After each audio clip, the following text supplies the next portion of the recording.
Pao's voice cracked. You think I didn't see it? You think I don't know? Sai moved closer. Brother, listen to me. You have to leave. And go where? My house. For how long? A week? A month? What then? I used everything. The savings, the money from selling furniture, the help you gave me, the little me had put away. Everything is in this property. Mai's voice softened. Pao, money is not more important than your children. Pao looked like she had slapped him. I know that, he said. But being homeless will not save them either. Me stood in the hallway, holding Crystal, listening to her husband break under the weight of all the choices that had led them there. Yee Thao looked at Angie, pale and wrapped in a blanket on the couch. Then do not let the girl sleep alone, he said. And do not let the little one near the vents. Before he stepped out, he turned back to Angie. If it speaks to you, do not answer. Angie's voice was small. What if it sounds like my mom? Still do not answer. What if it sounds like me? Yee Thao did not respond quickly enough.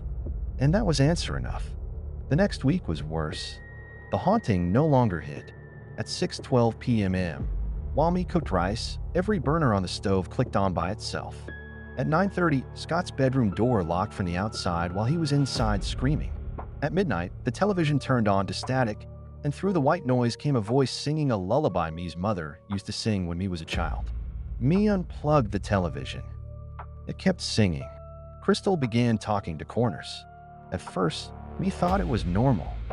Crystal was 4. 4-year-olds talked to dolls, blankets, empty chairs, imaginary friends. But then me heard Crystal whisper, "No, I can't go down there." Mommy said no. Me froze in the hallway. Crystal sat on the floor near the vent, her stuffed rabbit in her lap. After a moment, she leaned closer to the vent and whispered, "Because it's dark." Me ran and snatched her up. From inside the vent, something whispered back in Angie's voice. "It is warm under here." Pao began sleeping in front of Angie's door with a baseball bat. He lost weight. He stopped shaving. He called electricians, plumbers, foundation repairmen. No one found anything. One old contractor stepped into the basement, looked at the stone wall, and walked back upstairs without opening his toolbox. "I'm not touching this house," the contractor said. Pao followed him outside. "Why?" "Because my granddad told me about Hollow Creek." "What about it?" The old contractor would not meet his eyes. "Ask the county." So Pao did. The county records were incomplete, but an older woman at the clerk's office took pity on him. She lowered her voice and told him the land had been many things before the house. A school quarter, a burial patch, a place where people without money, names, or family were sometimes put into the ground and forgotten. "People don't like to talk about it," the clerk said. Pao stared at the papers in front of him. Why would someone build there?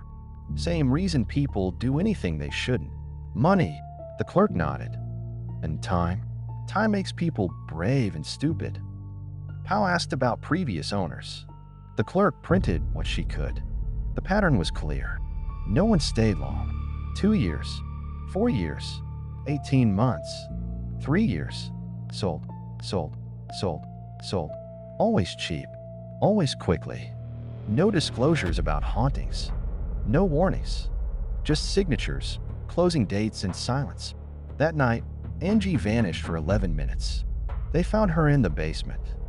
She was standing barefoot in the dirt, facing the scratched stone wall, her hands pressed flat against it. Me screamed her name. Angie did not turn.